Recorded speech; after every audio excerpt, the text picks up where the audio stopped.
জানাই, সুষ্ঠু তদন্ত জানাই এবং দোষী ব্যক্তিদের বিরুদ্ধে শাস্তির দাবি জানাই। এবং পুলিশ অসংখ্য চেয়ার ভেঙেছে, আমরা দেখেছি ভিডিওতে।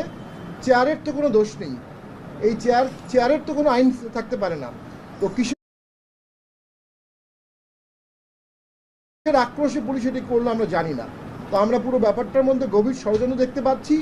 জাতীয় পার্টি দিন দিন জনপ্রিয় হচ্ছে, জাতীয় পার্টি দিন দিন সঠিক রাজনীতি করছে এবং জাতীয় পার্টি আস্তে আস্তে সামনের ভোটে অথবা আন্দোলনে একটি বিশাল বড় ফ্যাক্টর হয়ে যাচ্ছে।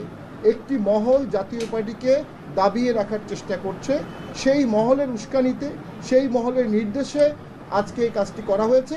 আমরা মনে করি it's a bad day and sad day for democracy. বাংলাদেশে যে ডেমোক্রেসির জন্য হাজার হাজার ছাত্র জনতা জীবন দিয়েছে, আজকে তাদের রক্ত ব্যাহত হলো, আজকে তাদের রক্ত ব্যর্থ হলো। কারণ একটি গণতান্ত্রিক সমাবেশে, শান্তিপূর্ণ সমাবেশে